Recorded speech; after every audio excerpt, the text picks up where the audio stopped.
Good morning, everyone. Happy Friday. Welcome to another day of the PT Daily or Ice Daily Show, PT on Ice.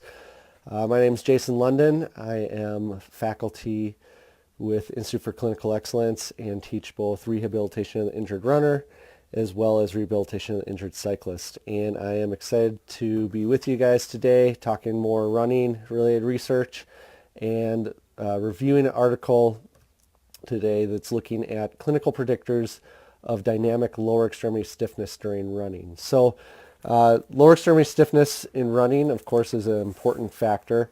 You need a certain amount of stiffness so you can have efficient running but not have too much stiffness, which can result in injury. And this has been shown multiple studies, both looking at runners as well as team-based sports, with those individuals who have excessive or increased lower extremity stiffness with running tasks or jumping tasks have a higher prevalence of developing lower extremity injuries.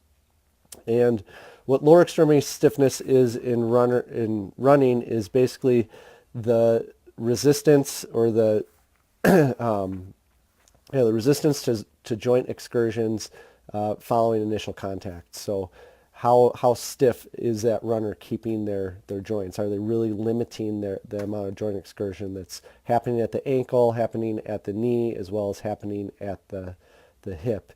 And increased stiffness, of course, and that decreased excursion is going to increase load on the passive structures of the lower extremity, so mainly bone and cartilage. And this is, of course, interesting with a couple different populations, particularly those runners who go on to develop stress fractures, as well as our older runners. We may have concerns about some of their passive structures and the loading of those passive structures with running, and wanting to address that by decreasing the amount of stiffness to decrease the loading on perhaps the knee joint if we're concerned about underlying degenerative osteoarthritis with running, and wanting to kind of help protect that with increasing active absorption of shock through the muscles and increasing that range of motion. So again, this study is called Clinical Predictors of Dynamic Lower Extremity Stiffness During Running. It was in this February's edition of JOSPT, and Jonathan Goodwin is the lead author, and it's really out of Blaze Williams' lab, who's done a great amount of research in looking at running mechanics and running-related injuries in general.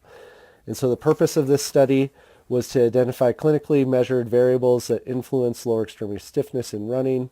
Their hypothesis was that loss of range of motion observed during a clinical exam would lead to increased lower extremity stiffness observed with the running mechanics.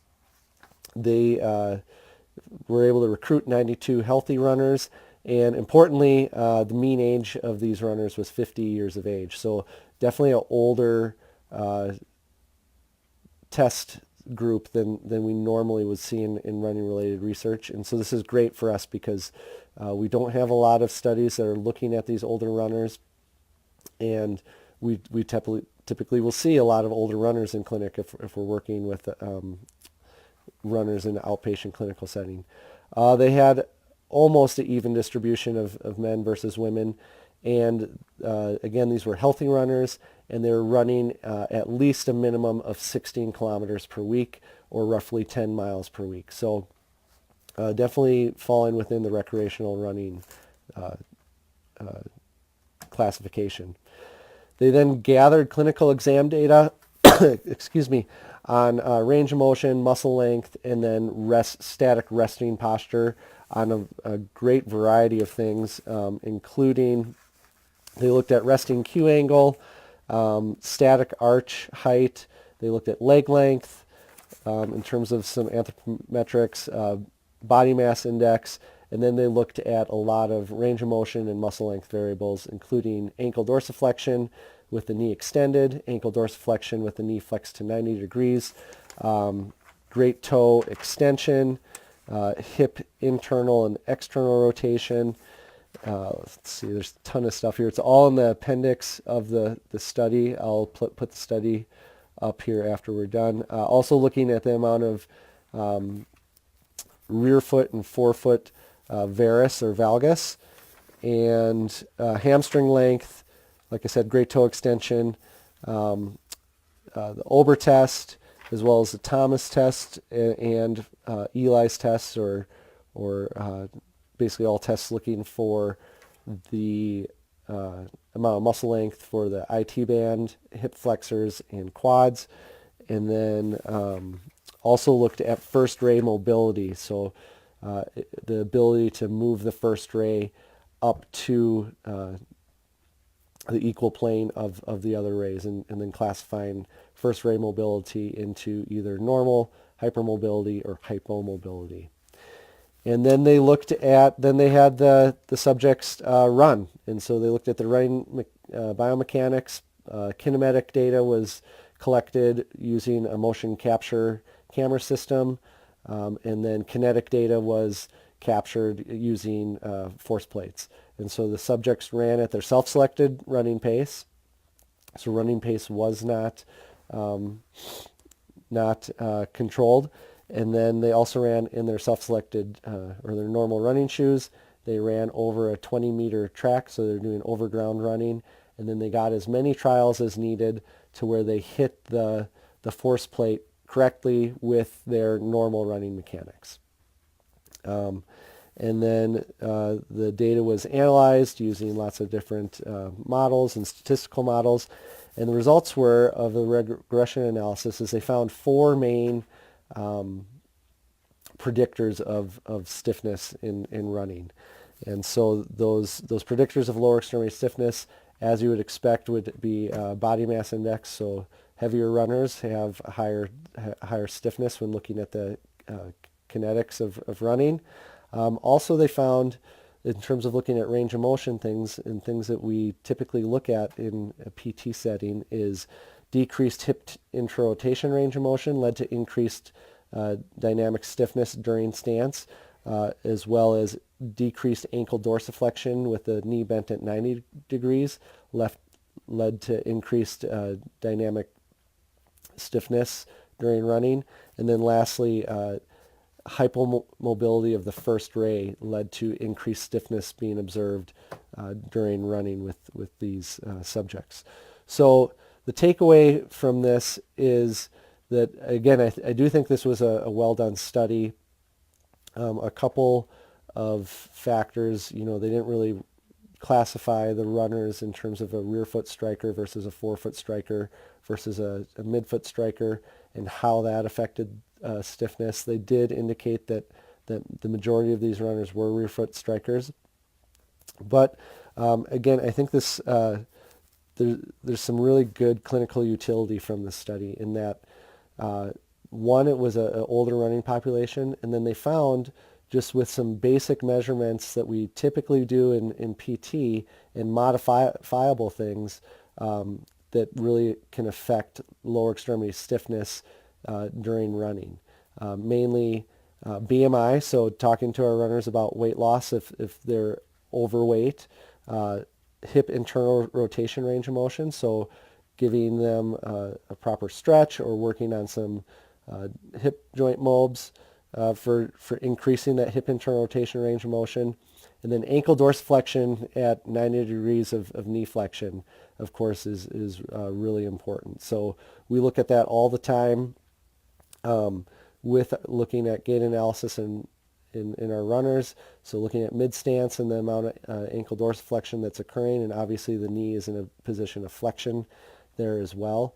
And so really making sure that you're measuring ankle dorsiflexion range of motion or assessing ankle dorsiflexion range of motion, both with the knee extended, but in this case, really with the knee flexed. And then working on giving a runner where you're finding decreased mobility in that ankle dorsiflexion, some tools to increase that mobility. And then lastly, first ray hypomobility. So doing some joint mobs to get that first ray moving better.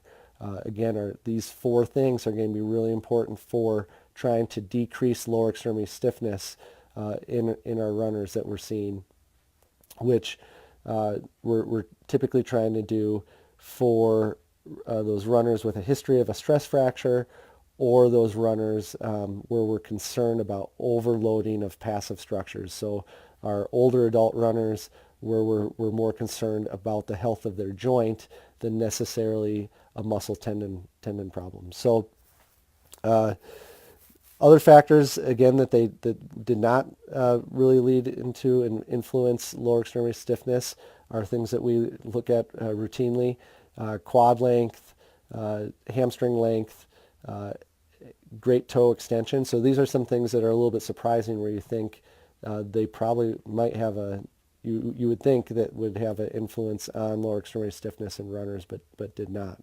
So the four factors: BMI, decreased hip to internal rotation, decreased ankle dorsiflexion at 90 degrees, and decreased first ray mobility, account for 50% of all the variability that they saw. So account for the majority of the variability or close to the majority of the variability that they saw.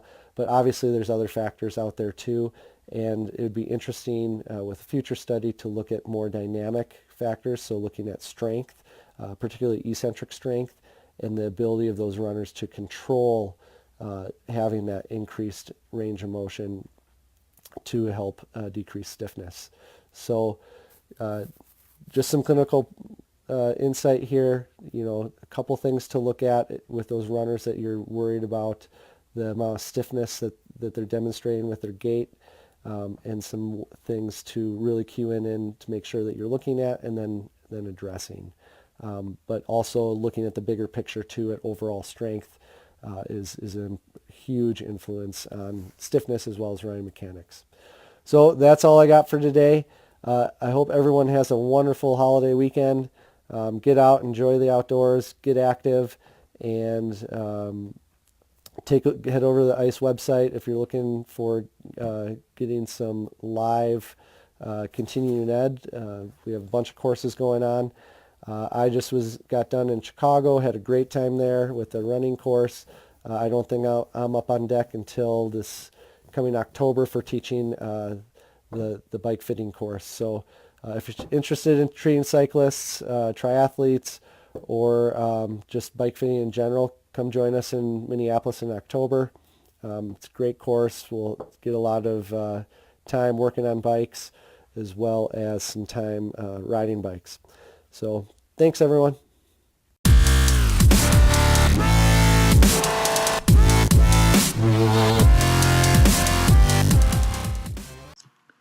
Hey, thanks for tuning in to the PT on Ice Daily Show. If you enjoyed this content, head on over to iTunes and leave us a review. And be sure to check us out on Facebook and Instagram at the Institute of Clinical Excellence. If you're interested in getting plugged into more ICE content on a weekly basis while earning CEUs from home, check out our virtual ICE online mentorship program at ptonice.com. While you're there, sign up for our Hump Day Hustling newsletter for a free email every Wednesday morning with our top 5 research articles and social media posts that we think are worth reading. Head over to ptonice.com and scroll to the bottom of the page to sign up.